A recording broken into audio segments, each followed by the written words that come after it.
ఈరోజు చరిత్రలో నిలబడే రోజు. ఈరోజు ఆంధ్ర రాష్ట్రంలో 5 కోట్ల ఆంధ్రులు గెలిచిన రోజు, అమరావతి రైతులు గెలిచిన రోజు, అమరావతిలో ఉన్న మహిళలు గెలిచిన రోజు. మీ అందరికి తెలుసు, ఆంధ్రులు అనేక ఇబ్బందులు ఎదుర్కొన్నారు.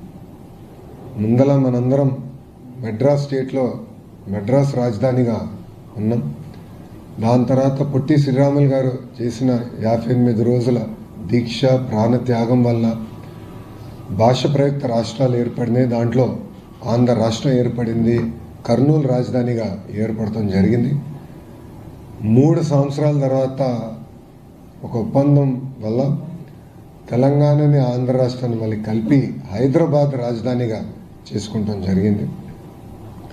58 సంవత్సరాలు కష్టపడి చెమటోర్చి అటు తెలంగాణ ప్రజలు ఇటు ఆంధ్ర ప్రజలు కలిసికట్టుగా హైదరాబాద్ని అభివృద్ధి చేసుకుంటే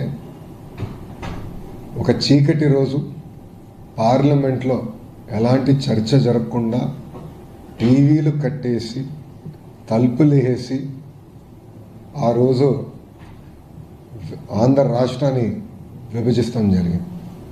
ఆనాడు చాలా స్పష్టంగా గౌరవ ముఖ్యమంత్రి చంద్రబాబు నాయుడు గారు ఆనాడు ప్రతిపక్ష నేతగా ఉన్నప్పుడు 2 ప్రాంతాలకి మీరు న్యాయం చేయాలి, న్యాయం చేసి ముందరికెళ్ళండి, లేదంటే విభజన వల్ల ఒక ప్రాంతానికి అడ్వాంటేజ్ వచ్చినా ఇంకో ప్రాంతం చాలా తీవ్రంగా నష్టపోతుందని చెప్తాం జరిగింది. అయినా కూడా వినకుండా ఆంధ్ర రాష్ట్రాన్ని విభజిస్తాం జరిగింది. నేను పుట్టి పెరిగింది తెలంగాణలో, నాకు హైదరాబాద్లో ఉన్న ప్రతి గల్లీ తెలిసిన వాళ్ళు. కానీ ఆ రోజు నాకు కలిగింది ఏంటంటే కట్టుబట్టలతో మెడబట్టి బయటికి గెంటేశారు. నాకు బాధ, ఆవేదన వచ్చి రాజధాని ఎక్కడ పెట్టాలో తెలియదు.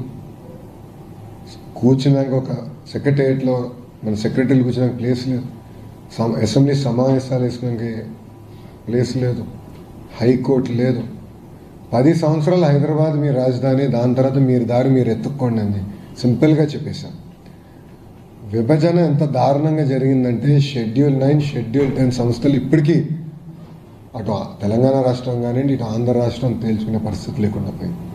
అంటే అశాస్త్రీయంగా జరిగిన విభజన వల్ల ఆ ఇబ్బందులు ఇప్పుడు కూడా తెలుగు ప్రజలు ఎదుర్కొంటున్నారు.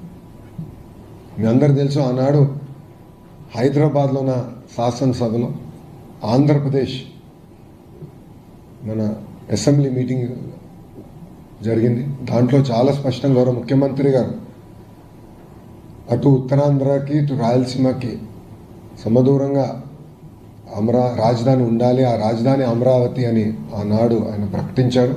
అది ప్రకటించేటప్పుడు చాలా స్పష్టంగా అభివృద్ధి వికేంద్రీకరణ మేము చేసి చూపిస్తామని కూడా చెప్తాం జరిగింది.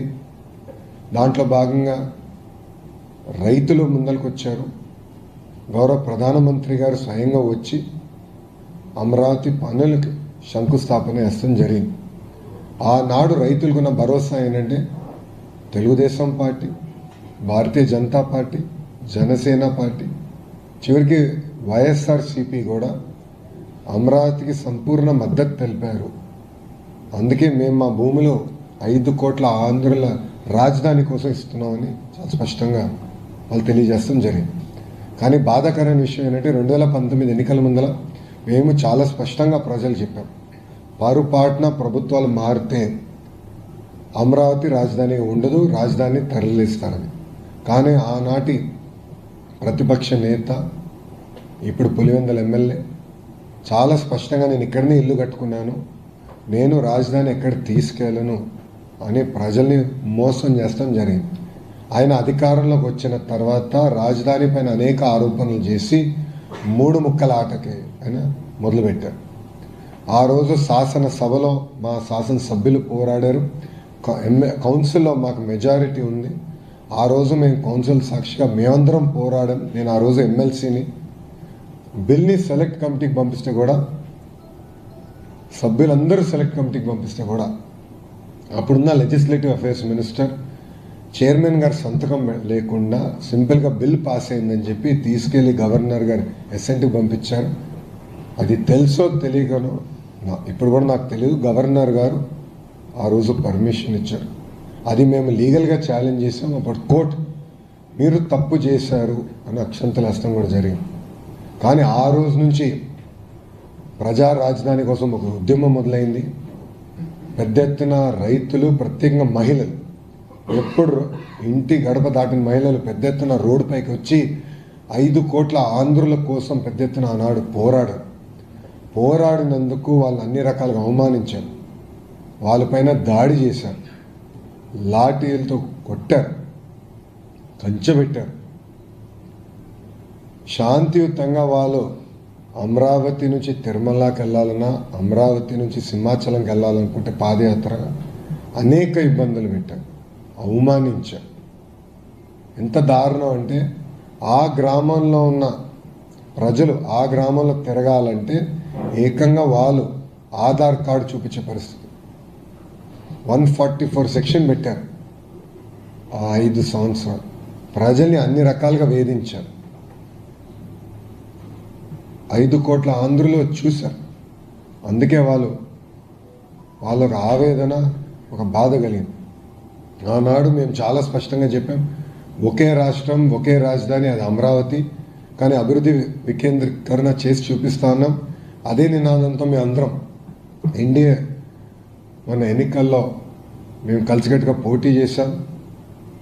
అందుకే 94% మ్యాండేట్ ప్రజలు ఎన్డీఏకి ఇస్తాం జరిగింది. మీరు చూస్తే ఎక్కడైతే ఎగ్జిక్యూటివ్ క్యాపిటల్ పెడతారని మాయ మాటలు చెప్పారో, విశాఖపట్నం ప్రజలే హయ్యెస్ట్ మెజారిటీ మా ఎంపీకి 5 లక్షల ప్లస్ మెజారిటీ మా ఎంపీ మేము గెలిపిస్తాం జరిగింది.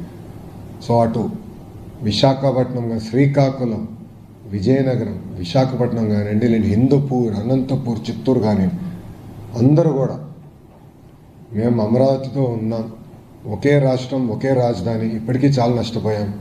అమరావతి మా రాజధానిని తెలుగు ప్రజలు చెప్తాం జరిగింది. ఎన్డీఏ ప్రభుత్వ అధికారంలోకి వచ్చిన తర్వాత టీమ్ 11 అంటే 11 ఎమ్మెల్యేలు ఉన్న టీం అనేక దుష్ప్రచారాలు చేశారు. ఇప్పుడు కూడా చేస్తున్నారు. మళ్ళీ అధికారంలోకి వస్తే, పరుపాటున వస్తే 3 రాజధానులు చేస్తామని ఇప్పుడు కూడా వాళ్ళు చెప్తాం జరిగింది.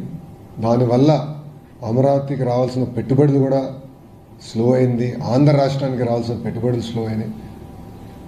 రైతుల్లో కూడా ఒక ఆందోళన వచ్చింది.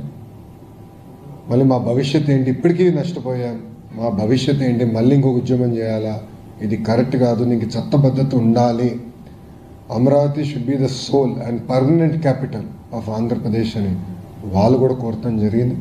దాంట్లో భాగంగా ఒక స్పెషల్ సెషన్ పెట్టుకున్నాం. ఒక రోజంతా దీని మేము చర్చించాం.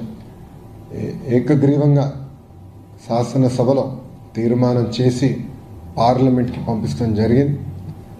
దాంట్లో భాగంగా గౌరవ హోంమంత్రి అమిత్ షా గారు పర్సనల్గా తీసుకుని, ప్రధానమంత్రి గారు కూడా ఇప్పటికీ చాలా నష్టపోయారు ఆంధ్ర ప్రజలు. ఇట్లా ప్రభుత్వాలు శాశ్వతం కాకపోవచ్చేమో కానీ వ్యవస్థ శాశ్వతం, రాజధాని శాశ్వతం ఉండాలని ఆయన కూడా పర్సనల్గా తీసుకుని పార్లమెంట్లో నిన్న పాస్ అయింది బిల్లు.